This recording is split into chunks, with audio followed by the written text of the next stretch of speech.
Dear students, good morning. आज की class में हम लोग कैपेसिटर से रिलेटेड कुछ पढ़ेंगे। आप सबको पता है, मैं कैपेसिटर शुरू करूं उससे पहले ये जो हमारे ग्रीन बोर्ड के ऊपर कुछ लिखा हुआ है, जरा देखें ये क्या लिखा हुआ है। आप भी दिनों से क्लासेस इसी बोर्ड पे ले रहे हैं, लेकिन शायद किसी ने इस बात को नहीं ध्यान से देखा कि एक्चुअल में ये है क्या। डियर स्टूडेंट्स, यहां सबसे ऊपर एक लाइन लिखी हुई है, that is physics is the application of mathematics. Physics जो है वो मैथमेटिक्स का एप्लीकेशन है। अब ये एप्लीकेशन का फंडा क्या है, ये शायद आपको नहीं पता होगा, तो मैं अपनी तरफ से कुछ एक्सप्लेन करना चाहूंगा। एक हम एग्जांपल लेते हैं आटे का। आपने मान लीजिए शॉप से आटा ला करके घर पे रख दिया, तो रॉ मटेरियल है आटा। अब उस आटे से आपकी मम्मी रोटियां बनाती हैं, पूड़ियां कई बार बनाती हैं, कचौड़ी बनाती हैं, गोलगप्पे बनाती हैं, व्हाटएवर सो कई सारी चीजें, पराठे बनाती हैं। तो एक्चुअल में आटा है मैथमेटिक्स और इस आटे के एप्लीकेशन है ये फिजिक्स। फिजिक्स को मैं कंपेयर करूं तो यहां रोटी से, पराठे से, गोलगप्पे से या व्हाटएवर सो कचौड़ी से कर सकता हूं, और मैथमेटिक्स को कंपेयर करूं तो सिंपल सा आटा, रॉ मटेरियल। तो स्टूडेंट्स, आटे और रोटी में कितना अंतर है, कितना श्रम लगता है, आटे से पराठा बनाने में कितनी मेहनत लगती है, या आटे से अगर आप कभी गोलगप्पे बनाने बैठे हैं तो कितनी मेहनत लगती है, ये बात आसानी से समझ सकते हैं। तो स्टूडेंट्स, सब्जेक्ट्स की अलग अलग कॉम्प्लेक्सिटी होती है। हर सब्जेक्ट की कॉम्प्लेक्सिटी एक जैसी नहीं होती। कॉम्प्लेक्सिटी के अकॉर्डिंग ही हम लोगों को सब्जेक्ट को टाइम डिवोट करना होता है, उसी के अकॉर्डिंग हमें टीचर चूज करना होता है, उसी के अकॉर्डिंग नोट्स और बुक्स हम लोगों को चूज करनी होती हैं। कहने के लिए हिंदी आप लोग पढ़ते हैं या पहले पढ़ के आए हैं, इंग्लिश आप पढ़ते हैं या मैथ आप लोग पढ़ते हैं, आप लोग केमिस्ट्री पढ़ते हैं, फिजिक्स पढ़ते हैं, या व्हाटएवर सो आप लोग सीएस पढ़ते हैं, हर किसी का कॉम्प्लेक्सिटी लेवल अलग अलग है। मार्क्स सबके बराबर है। 100 नंबर का हिंदी का पेपर होता है, 100 मार्क्स की इंग्लिश होती है, 100 मार्क्स का ही मैथ्स होता है, 100 मार्क्स की केमिस्ट्री होती है, 100 मार्क्स का ही फिजिक्स होता है, 100 मार्क्स की कंप्यूटर साइंस होती है, और भी सब्जेक्ट हो सकते हैं। तो क्या बच्चों, फिजिक्स में 100 मार्क्स में से जो भी स्कोर लेके आते हैं, आप 90 लाते हैं, 95 लाते हैं, या इधर इंग्लिश में आप 90 लाते हैं, 95 लाते हैं, तो आपको क्या लगता है कि यहां दोनों जगह मेहनत आपको बराबर करनी होगी? या मैं मैथ्स से कंपेयर करूं, मैथ्स में आप 95 या 90 लाते हैं, तो क्या मैथ्स के लिए जो 90 मार्क्स लेके आ रहा है उसके लिए मेहनत, और फिजिक्स में जो 90 या 95 ला रहा है उसके लिए मेहनत बराबर हो सकती है? कभी बराबर नहीं हो सकती। स्टूडेंट्स, एक बात ध्यान रखना, नो डाउट मैथमेटिक्स एक रॉ मटेरियल है, इसका एप्लीकेशन है फिजिक्स। ऐसे मान लीजिए 1 किलो रोटी के लिए आपको बहुत ज्यादा मेहनत करनी होती है, 1 किलो पराठे के लिए आपको बहुत ज्यादा मेहनत करनी होती है, 1 किलो आटे के लिए उतनी ज्यादा मेहनत आप लोगों को नहीं करनी होती। तो कभी भी सब्जेक्ट्स को आप लोग मास के अकॉर्डिंग कंपेयर करने की कोशिश ना करें। स्टूडेंट्स, उनके कॉम्प्लेक्सिटी लेवल को एक बार देखें। फिजिक्स में जब एडमिशन होता है तो नो डाउट मेरिट इसकी काफी ज्यादा हाई जाती है।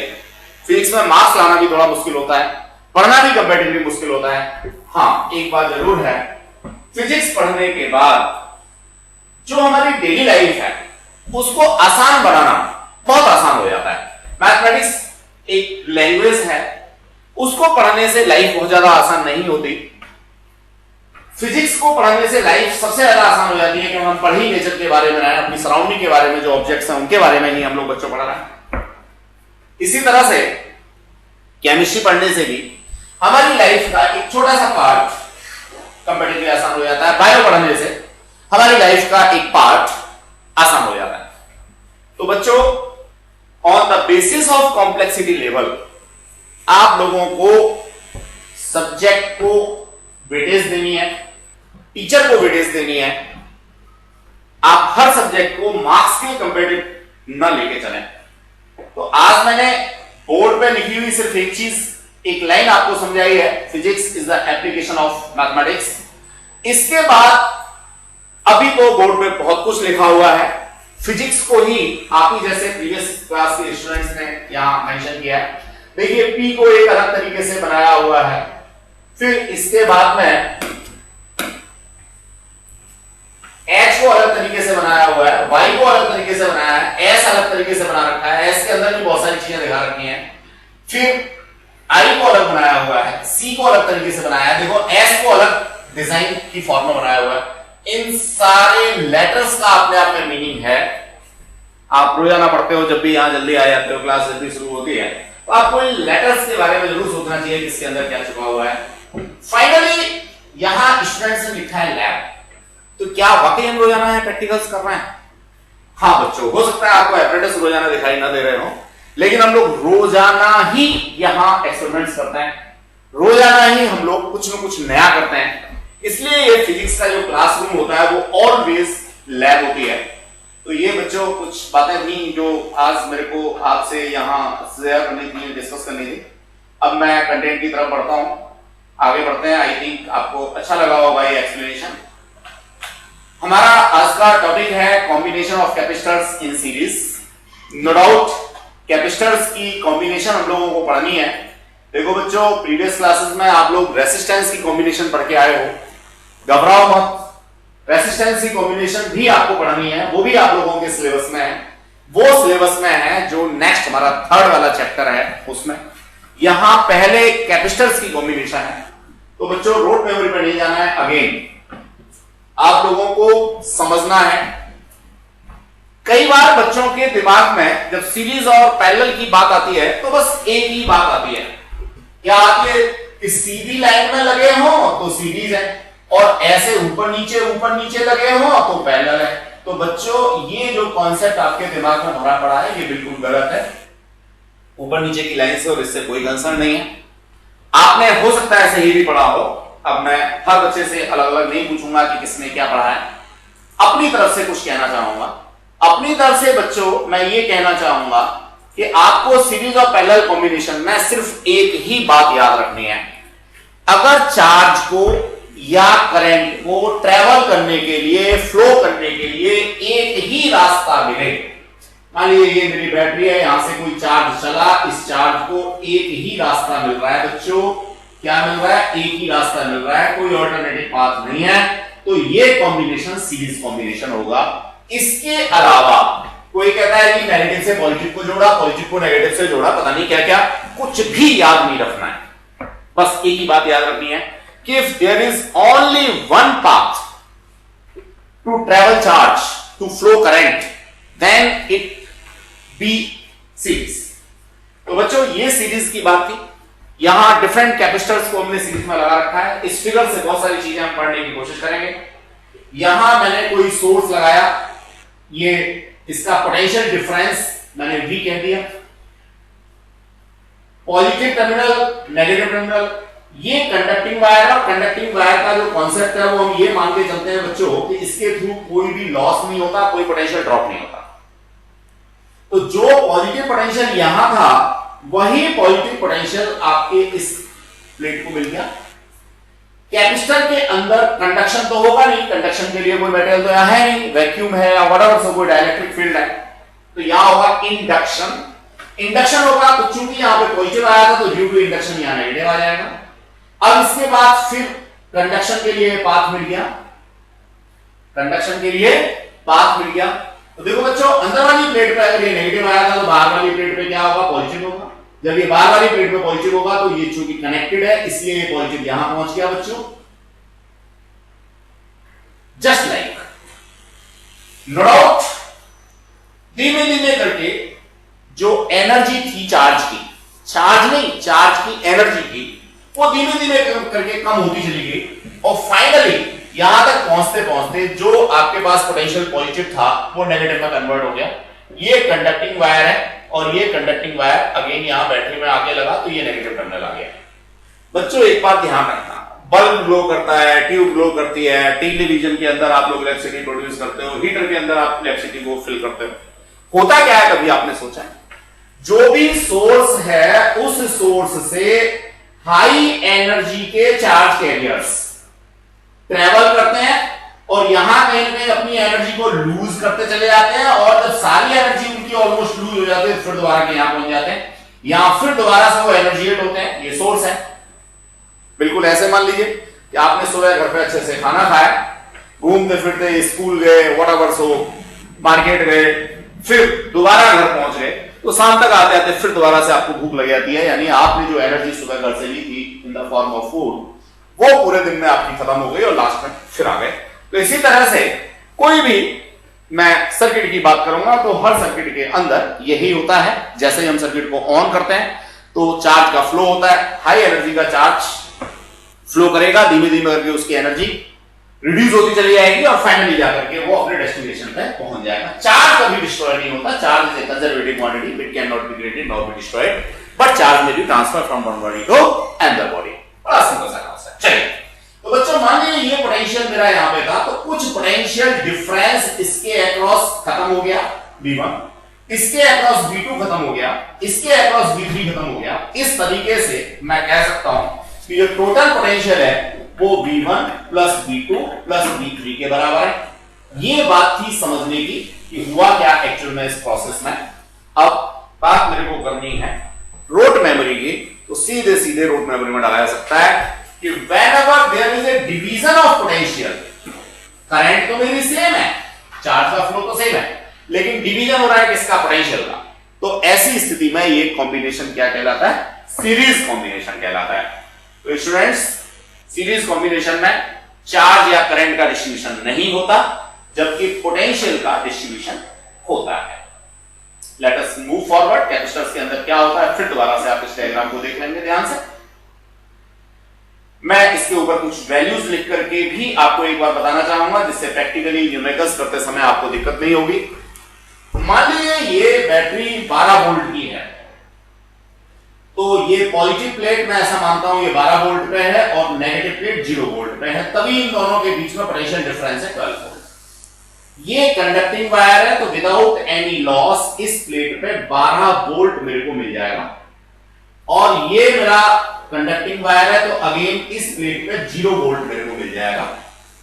अब ये 12 वोल्ट कम होते होते 0 वोल्ट यहां पहुंच जाता है, कुछ यहां पर इस गैप के अंदर खत्म होगा जिसको मैंने V1 कहा है। सपोज ये मेरा है कितना 5 वोल्ट है, 5 वोल्ट यहां खत्म हो गया, तो 12 में से 5 वोल्ट खत्म हुआ तो इस जगह पे 7 वोल्ट मिला। ये कंडक्टिंग वायर है, तो यहां भी मेरे को 7 वोल्ट मिल गया। यहां फिर मेरा कुछ खत्म हुआ, माने यहां पे 4 वोल्ट खत्म हो गया, तो 7 में से 4 खत्म हो गया, तो इस प्लेट पे मेरे को 3 वोल्ट मिला। ये कंडक्टिंग वायर है, अगेन यहां पे 3 वोल्ट होगा बच्चे। बाकी का खत्म हो गया 3 वोल्ट इस कैपेसिटर के अंदर, और यहां मेरे को 0 वोल्ट मिल गया। दैट इज द मेथोडोलॉजी जिसके बेसिस पर मैं समझ सकता हूं कि मेरा पोटेंशियल किस तरीके से खत्म हुआ है। इसके बाद हम लोग बात करना चाहेंगे इसके मैथमेटिकल डेरिवेशन की। तो बच्चों बड़ा आसान सा काम है, मैं ब्रीफ कर देता हूं आप लोगों को, बाकी एग्जाम में कैसे लिखना है वो सारा यहां दे ही रखा है आपको। समझिए, मैंने अभी लिखा था 2 मिनट पहले, V equals to V1 plus V2 plus V3। अब ये V1 V2 V3 की वैल्यू जो है मुझे कैपेसिटर की कैपेसिटेंस और उसके टर्म्स में लिखनी है। तो पहला कैपेसिटर जिसकी कैपेसिटेंस C1 थी, दूसरा कैपेसिटर कैपेसिटेंस C2 थी, तीसरा कैपेसिटर जिसकी कैपेसिटेंस C3 थी। इस तरीके से मैंने सर्किट ऊपर डिजाइन किया था। यहां पे पोटेंशियल डिफरेंस मेरा V1 था, यहां पे V2 था, यहां पे V3 था, यहां पे पोटेंशियल V था। अब बच्चों देखो, मैं नो डाउट चार्ज की बात करूं तो यहां चार्ज मेरा आ जाएगा, फॉर्मूला है सिंपल सा Q इक्वल्स टू CV। तो यहां मेरा चार्ज आएगा Q is equals to C1 V1, यहां आएगा Q equals to C2 V2, और यहां आएगा Q equals to C3 V3। अभी हमने बात की थी कि चार्ज हमारा एक जैसा रहेगा। मैं यहां से क्या करता हूं, V1 को सेपरेट करता हूं, V2 को सेपरेट करता हूं, V3 को सेपरेट करता हूं। इन तीनों को सेपरेट किया तो ये वैल्यूज मेरे को मिल गई। इन वैल्यूज को इस फॉर्मूले में डाल दिया तो मेरे को यहां पे मिल गया Q over C1 plus Q over C2 plus Q over C3। यहां Q सब में कॉमन है तो इसको मैंने बाहर निकाला, यहां प्लेस कर दिया। एक स्टेप और लिख के दिखा देता हूं। ये मेरा था किसके बराबर, यहां से मैं ले लेता हूं किसके बराबर, v के बराबर था। तो ये हो गया मेरे पास q over final capacitance Cs।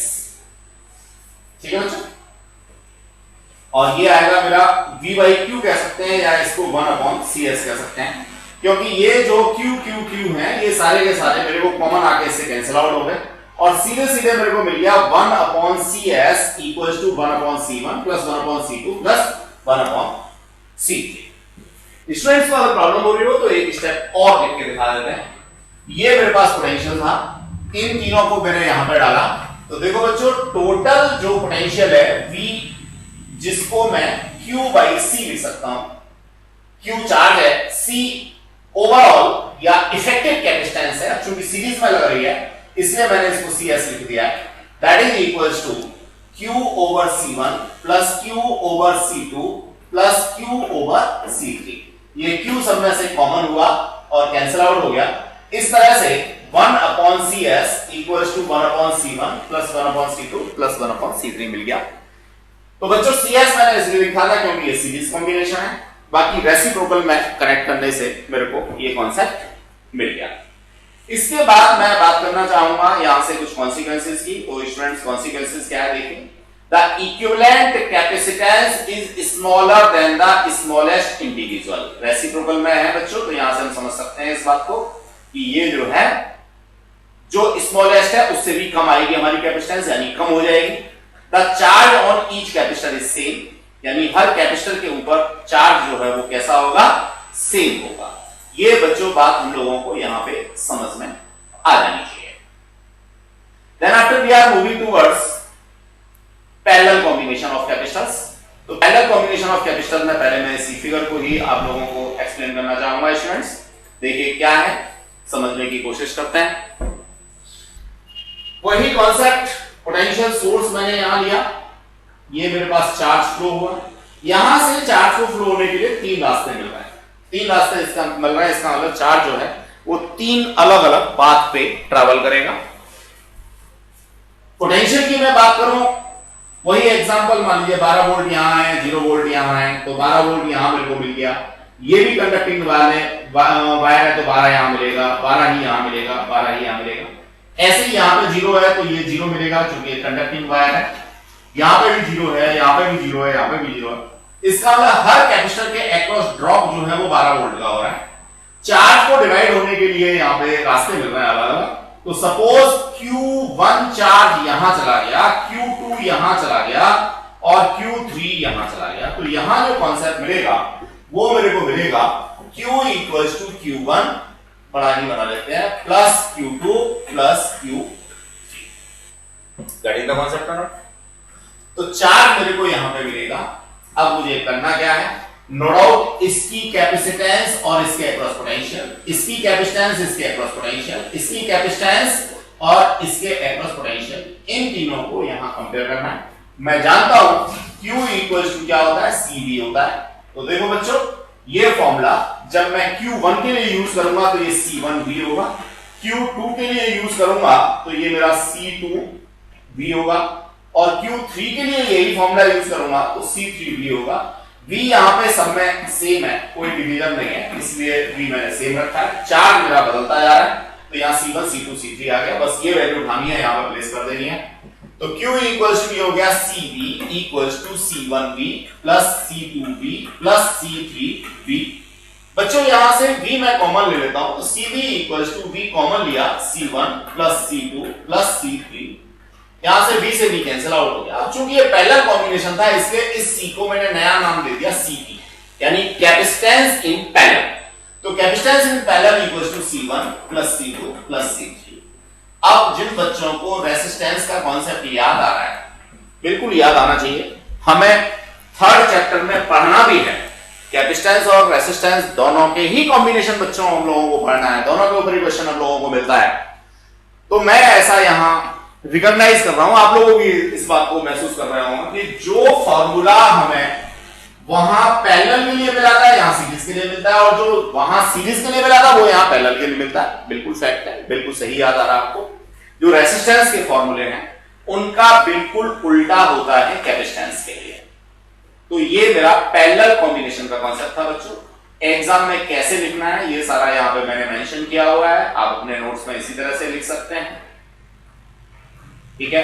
That is the concept. अब यहां कुछ समझने की बात करेंगे हम लोग। क्या समझने की बात करेंगे बच्चों? देखो कुछ इंपॉर्टेंट बातें बता रखी हैं। The equivalent capacitance is larger than the individual capacitance, यानी पैरेलल में लगाने से कैपेसिटेंस बढ़ जाती है और जो चार्ज है वो कैपेसिटी के करस्पॉन्डिंग डिवाइड हो जाता है। चार्ज हमारा कैपेसिटी के करस्पॉन्डिंग डिवाइड हो जाता है। ये बात हम लोगों ने यहां पे समझ ली। अब मैं एक क्वेश्चन करता हूं इस पे बेस्ड, जिससे मेरे कुछ फंडामेंटल्स क्लियर होंगे।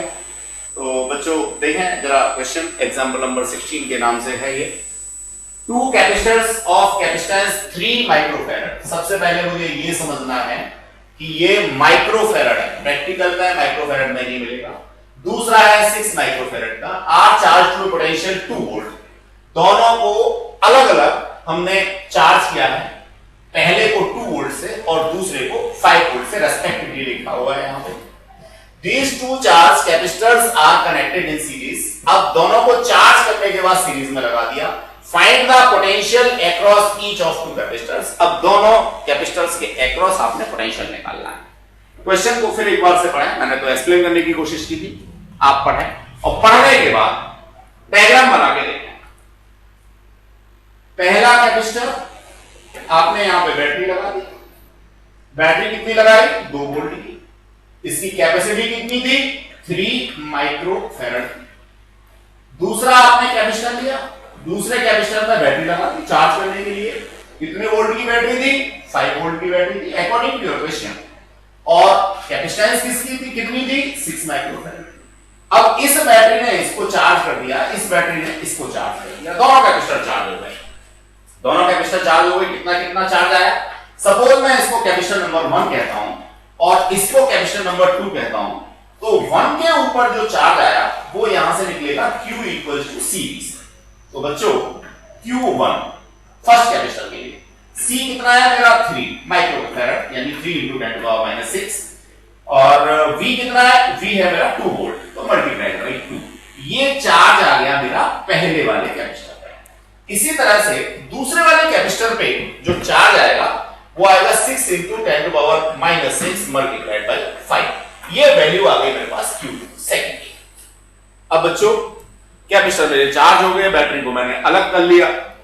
इसके बाद वो क्या कहता है कि जो दोनों चार्ज कैपेसिटर हैं, इन दोनों चार्ज कैपेसिटर्स को हमने सीरीज में लगा दिया है। किसमें लगा दिया है? सीरीज में। तो अब इसके अक्रॉस पोटेंशियल डिफरेंस क्या होगा ये हमें कैलकुलेट करना है। क्वेश्चन को पढ़ने के बाद हमें इतनी बात समझ में आ जानी है। क्वेश्चन को पढ़ो और देखो इस एक्सप्लेनेशन में कोई प्रॉब्लम तो नहीं है। गुड, नहीं है? बहुत अच्छी बात। अब आगे की बात करते हैं बच्चों। हम लोग आगे की बात बड़ी सिंपल सी है। क्या है साहब? टोटल चार्ज कितना हो गया? भैया चार्ज जो है वो कंजर्वेटिव क्वांटिटी है, charge can not be created nor be destroyed. तो देखो कंबाइन करने से पहले जो चार्ज है वही कंबाइन करने के बाद भी चार्ज होगा। कंजर्वेशन ऑफ चार्ज ये कहता है। बस इस मेथोडोलॉजी को आपने यूज करना है, आंसर आपके पास में होगा। तो मैं समझता हूं क्वेश्चन आपको समझ में आ गया। सॉल्यूशन निकालना बड़ा आसान सा काम है। अब हम सॉल्यूशन की बात करते हैं बच्चों। देखो सबसे पहले उसने दोनों के अक्रॉस चार्ज निकाला है, C1 V1 C1 C2 V2, दोनों से चार्ज निकल के आ गए। टोटल चार्ज दोनों का मिलाकर के Q1 Q2 कितना आ गया बच्चों? ये आ गया 36 माइक्रोकूलम। अब सीरीज में उसने क्या कर दिया? कनेक्ट कर दिया। सीरीज में कनेक्ट कर दिया तो सिंपल सा जो चार्ज है उसका रीडिस्ट्रीब्यूशन हो जाएगा। क्या हो जाएगा? रीडिस्ट्रीब्यूशन हो जाएगा अकॉर्डिंग टू। तो पोटेंशियल निकालने का सिंपल सा फॉर्मूला मेरे पास में होता है। क्या होता है जी? V equals to Q/C। तो टोटल चार्ज है मेरे पास 36 माइक्रोकूलम। पहले कैपेसिटर की मैंने कैपेसिटेंस डाली तो 12 वोल्ट आ गया पोटेंशियल ड्रॉप। दूसरे पे वही टोटल चार्ज मेरा 36 माइक्रोकूलम, दूसरे की कैपेसिटी 6 माइक्रोफैरड, मेरा पोटेंशियल आ गया 6 वोल्ट। इस तरीके से दोनों कैपेसिटर्स के ऊपर जो पोटेंशियल डिफरेंस है वो मेरे को मिल जाएगा। Then after we are moving towards the next question. Next question भी बड़ा मजेदार सा क्वेश्चन है बच्चों, देखते हैं जरा क्या है, क्या कहता है। फिगर दे रखी हो बहुत अच्छी बात है, अगर फिगर नहीं होता तो थोड़ा सा दिमाग की कसरत और ज्यादा अच्छी हो जाती है। करते हैं दिमाग की कसरत। क्या कहता है, 3 capacitors C1, C2 and C3 are connected to a 6 volt battery as shown in figure। देखो भैया फिगर दे रखी है, फिर तो बहुत ही आसान सा काम हो जाता है। Find the charge on the 3 capacitors. देखो बच्चों, जैसे रेसिस्टेंस वाले क्वेश्चन आपने किए थे 10th में, बिल्कुल वैसे ही ये करना है। आप ये मान लो क्वेश्चन कुछ भी होगा, तरीके 25 हो सकते हैं, लेकिन सबके अंदर कुछ फंडामेंटल बातें सेम होंगी। जैसे आपको इक्विवेलेंट कैपेसिटेंस निकालना ही पड़ेगा। पहली बात, चार्ज कंजर्वेटिव क्वांटिटी है, चार्ज हमारा कंजर्व रहेगा ही रहेगा। दूसरी बात, अब अगली बात जो हमारी आती है वो आती है कि सीरीज ऑफ पैरेलल हमें कैसे लगेगा। जब कंबाइंड कॉन्सेप्ट हमारे पास आ जाता है तो कहीं ना कहीं सीरीज ऑफ पैरेलल कॉम्बिनेशन को ढूंढने में या पहचानने में हमें दिक्कत होती है। तो बच्चों एक छोटा सा सर्किट जो आपके सामने है, इसी को लेकर के मैं समझाने की कोशिश करूंगा। इक्विवेलेंट कैपेसिटेंस निकालूंगा सबसे पहले, बाकी की बात है बाद में करूंगा। ये बैटरी लगाई, यहां से चार्ज का डिस्ट्रीब्यूशन हुआ, चार्ज मेरा आगे बढ़ा, जो चार्ज यहां से चला वही इसको मिल रहा है। इसका मतलब ये कभी भी लगेगा तो सीरीज में लगेगा। अब बच्चों यहां से आगे गया, वही चार्ज आगे गया। इस जंक्शन पर चार्ज को फ्लो होने के लिए 2 रास्ते मिल रहे हैं। मान लीजिए यहां पे Q1 है, यहां पे Q2 है। अगर चार्ज को 2 रास्ते मिल रहा है, इसका मतलब ये वाला कैपेसिटर और ये वाला कैपेसिटर, देखो यहां से यहां तक तो ये कंडक्टिंग वायर है, तो कुछ सोचना ही नहीं है। ये दोनों कैपेसिटर आपस में पैरेलल में लगे होंगे। किसमें लगे होंगे? पैरेलल में लगे होंगे। तो देखो कब सीरीज में होगा, कब पैरेलल में होगा, ये बात समझ में आ गई। अब सर्किट को सॉल्व कहां से करें बच्चों? सर्किट को सॉल्व करने के लिए समझ लो क्या करना है, बहुत काम की चीज है। आप सर्किट में बढ़ो आगे। सर्किट हमारा डाइवर्ज होता जाएगा, होता जाएगा, होता जाएगा। जहां आपको लास्ट डाइवर्ज मिल जाए, फिर उसके बाद जहां पहला कन्वर्ज मिल जाए, वहीं से सर्किट आपने सॉल्व करना है। देखो यहां से कोई डाइवर्जन नहीं, कोई कन्वर्जन नहीं, कोई डाइवर्जन नहीं, कोई कन्वर्जन नहीं, लेकिन इस पॉइंट पे आकर के डाइवर्जन हो गया। हो गया ना, 2 पार्ट में डिवाइड हो रहा है, डाइवर्जन हो गया। अब यहां से आप ऐसे गए, यहां से ऐसे गए, इस पॉइंट पे आकर के कन्वर्जन हो रहा है। तो आपको सबसे पहले जो सर्किट है, ये लास्ट डाइवर्जेंस यहां से, मैं इस तरफ से जा रहा था सर्किट में, तो ये मेरा लास्ट डाइवर्जेंस यहां पे और फर्स्ट कन्वर्जेंस यहां पे। इसका मतलब इन दोनों पॉइंट्स के बीच में मेरे को पहले सर्किट को सॉल्व करना है, और इन दोनों सर्किट के बीच में बड़ा कॉन्सेप्ट क्लियर है। रास्ते 2 अलग अलग हैं, चार्ज का डिवीजन हो रहा है। इसका मतलब ये कैपेसिटर और ये कैपेसिटर दोनों पैरेलल में कनेक्ट होंगे। जब ये दोनों पैरेलल में कनेक्ट हो जाएंगे तो एक वैल्यू आ जाएगी, एक वैल्यू आ जाएगी, तो जो नया सर्किट है वो कुछ बच्चों इस तरीके से बन जाएगा आपका। बड़े काम की चीज है, क्वेश्चन आसान है, लेकिन तब तक नहीं हो सकता जब तक कि आपको सारे फंडामेंटल्स क्लियर ना हो। ये कैपेसिटर आपका वही है 10 माइक्रोफैराड वाला। ये कैपेसिटर बेसिकली C2 और C3 इन दोनों का कॉम्बिनेशन है, जो मैंने यहां से पैरेलल डायग्नोज करके बनाया। ठीक है, तो अब ये वाला सर्किट जो था आपका छोटा हो गया इसमें। अब जरा देखो, यहां से जो चार्ज जा रहा है वही चार्ज इसमें है, वही चार्ज इसमें है, वही चार्ज इसमें, यानी एक ही रास्ता मिल रहा है। अब इसमें ना कहीं डाइवर्जेंस है ना कहीं कन्वर्जेंस है, तो बड़ा सिंपल सा है, एक ही रास्ता मिल रहा है। तो ये वाला कैपेसिटर और ये जो कॉम्बिनेशन ऑफ कैपेसिटर आया था, ये दोनों आपस में सीरीज में होंगे। सीरीज में होंगे तो टोटल कैपेसिटेंस आप लोग निकाल सकते हो। बच्चों फॉर्मूला एक ही है, क्या है? Q equals to C। बस यही फॉर्मूला आपने बार बार यूज करना है। कब यूज करना है, कैसे करना है? यहाँ पोटेंशियल कांस्टेंट है, वहां पोटेंशियल को कांस्टेंट कर दो, यहाँ चार्ज कांस्टेंट है, वहां चार्ज को कांस्टेंट कर दो। मैं यहां लाख कोशिश करूंगा आपको समझाने की, आपको समझ भी आ जाएगा। लेकिन बच्चों एक बात ध्यान रखना कि कई बार हम लोगों को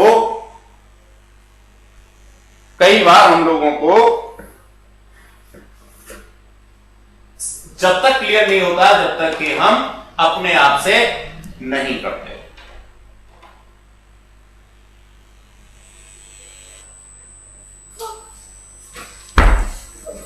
तो बच्चों करते हैं ऐसे,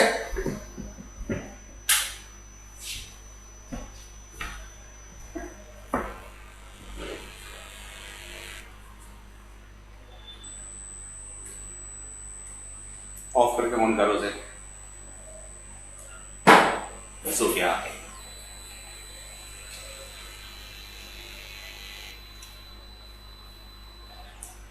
लेट अस मूव फॉरवर्ड। तो देखो बच्चों,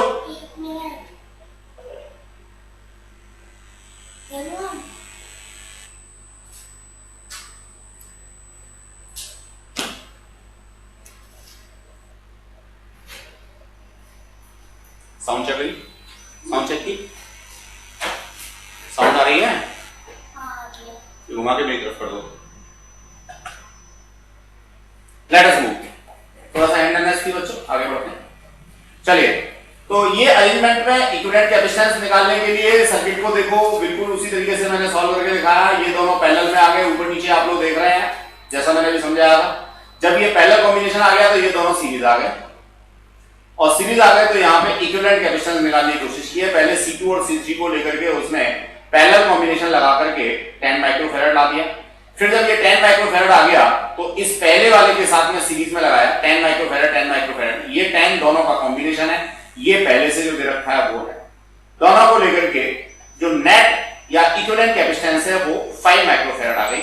तो बच्चों अब मैं सर्किट को फिर दोबारा से एक बार और बना के आपको दिखाता हूं कि स्थिति क्या हुई। बड़ा कॉन्सेप्ट क्लियर था, देखिए अब स्थिति कुछ इस तरह से हो गई।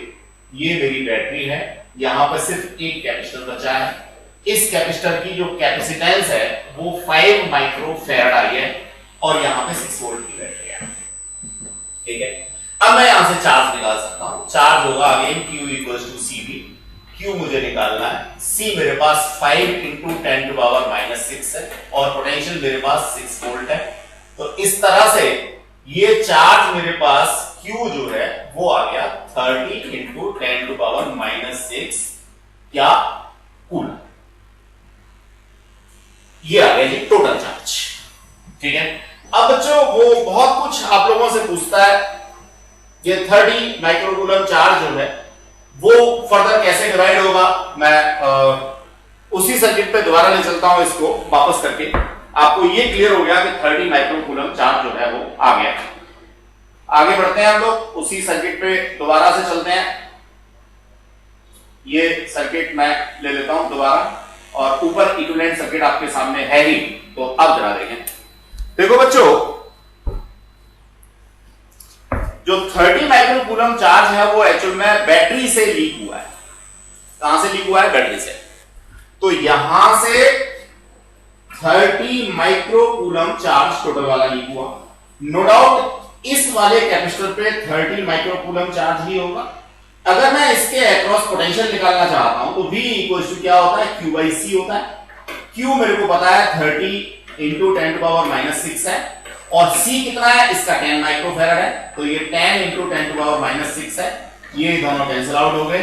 इस तरह से 3 वोल्ट का पोटेंशियल डिफरेंस हो गया इसके अक्रॉस। उसने पूछा है तो ठीक, नहीं पूछा है तो ठीक। 6 वोल्ट की बैटरी थी, 3 वोल्ट का पोटेंशियल डिफरेंस इसके अक्रॉस हो गया। 6 में से 3 मैंने सब्ट्रैक्ट किया तो इस जगह पे 3 वोल्ट मिल गया मेरे को बच्चों। और नो डाउट नीचे वाली प्लेट जो है वो 0 पोटेंशियल पे थी, तो इस जगह पे 0 वोल्ट मिल गया। गेटिंग द कांसेप्ट और नॉट? तो देखो बच्चों इस कैपेसिटर के अक्रॉस निकालने के लिए मुझे कुछ नहीं करना पड़ा। यहां 3 वोल्ट है, यहां भी 3 वोल्ट होगा, यहां 0 वोल्ट है, यहां भी 0 वोल्ट होगा। तो इस कैपेसिटर के अक्रॉस 3 वोल्ट का पोटेंशियल डिफरेंस हो गया। बिल्कुल ऐसे ही यहां आपका 3 वोल्ट होगा, यहां ये आपका 0 वोल्ट होगा। नो डाउट इसके अक्रॉस भी 3 वोल्ट होगा। अब कोई कहता है कि यहां पे चार्ज निकालो, इस चार्ज को मैं Q2 कह देता हूं। तो फॉर्मूला वही है, Q इक्वल्स टू CV। अब C यहां पे कौन सा लगेगा? 2 वाला लगेगा।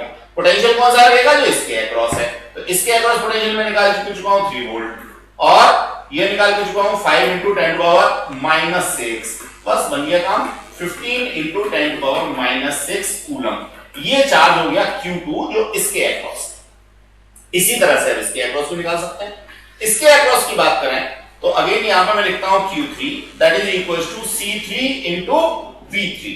तो C3 क्या है बच्चों 5 इंटू 10 टू पावर माइनस का 6 और V3 क्या है मैं अभी कैलकुलेट करके लाया हूं कितना 3 वोल्ट है तो मल्टीप्लाइड बाई 3 इसके अक्रॉस भी चार्ज हो गया 15 multiplied by 10 to power minus 6 coulomb. तो बच्चों इस तरीके से देखो वो क्वेश्चन में क्या पूछता है वो तो एक अलग बात है, क्वेश्चन में क्या पूछता है वो तो एक अलग बात है, लेकिन हमेशा हम लोगों को चीजों को ऐसे ही निकालना होता है।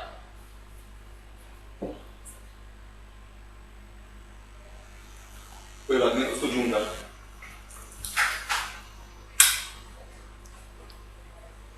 That is the concept students.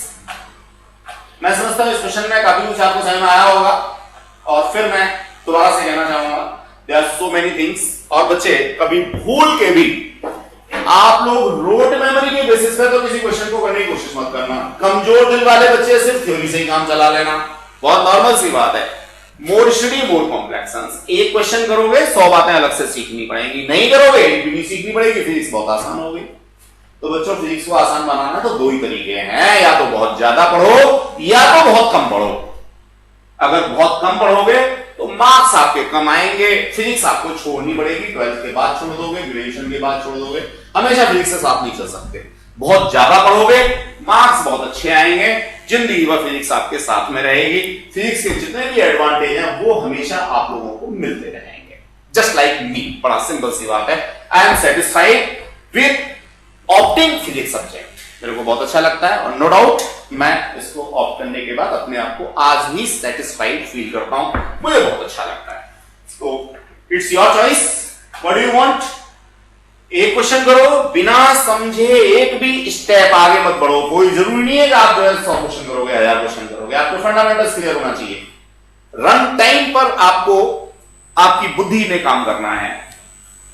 तो बच्चों एक क्वेश्चन करो, मैं समझता हूं जितने क्वेश्चन मैंने अपने नोट्स के अंदर आपको एग्जांपल्स के फॉर्म में डाल रखे हैं, अगर आपने ये सारे क्वेश्चंस को भी 100% अंडरस्टैंडिंग के साथ कर लिया तो I may guarantee you may clear IIT mains. CBSE की तो बात ही छोड़ दो, आईआईटी मेंस भी क्लियर कर जाओगे। और हर चैप्टर में कितना 20-25 क्वेश्चन है, मैं समझता हूं ये कोई बहुत बड़ी बात तो है, ठीक है। और ये भी समझ के ध्यान रखना, फर्स्ट चैप्टर के न्यूमेरिकल्स नहीं हुए आप सेकंड के करने की कोशिश करो, बहुत बड़ी भूल में हो। सेकंड के नहीं हुए थर्ड करने की कोशिश करोगे, बहुत बड़ी भूल में हो।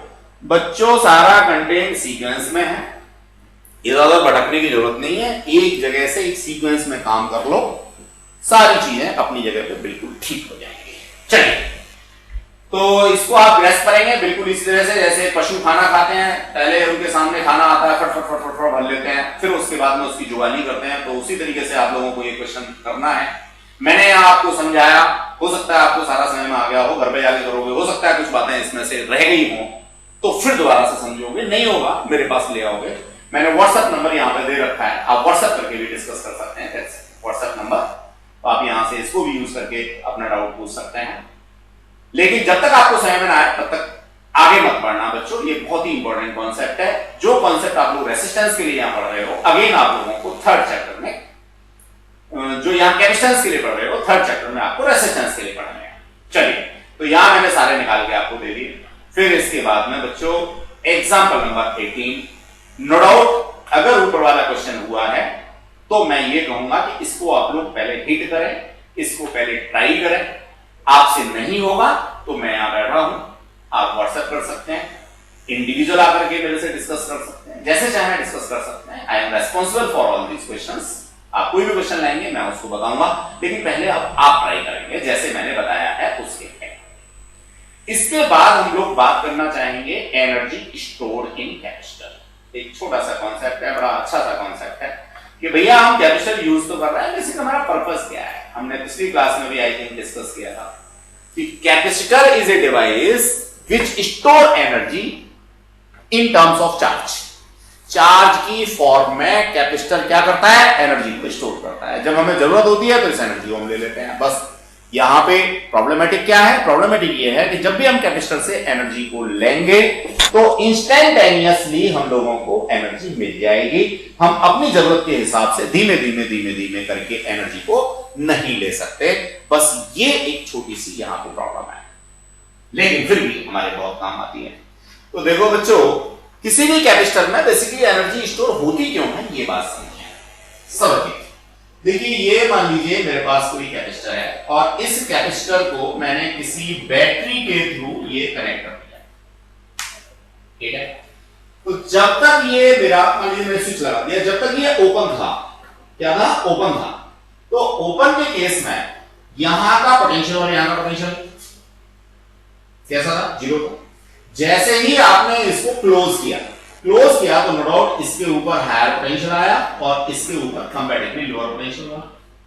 नो डाउट ऐसा कब होगा, जब यहां पे ज्यादा चार्ज आ जाए और यहां पे चार्ज कंपैरेटिवली कम हो, तभी तो होगा। अब यहां चार्ज कम, यहां चार्ज ज्यादा, इसका मतलब कहीं ना कहीं यहां पे चार्ज की ट्रांसफर हुई है। बस पोटेंशियल डिफरेंस के अक्रॉस चार्ज को अगर मैं ट्रेवल कराता हूं तो निश्चित रूप से बर्डन होता है। क्या बर्डन होता है, ये हम पढ़ चुके हैं, dW equals to Q into C, Q into dV, ठीक है। Burden equals to Q into dV, या normal formula burden equals to Q into V, इसी का डिफरेंशियल फॉर्म मैंने यहां पर लिख दिया, ठीक है।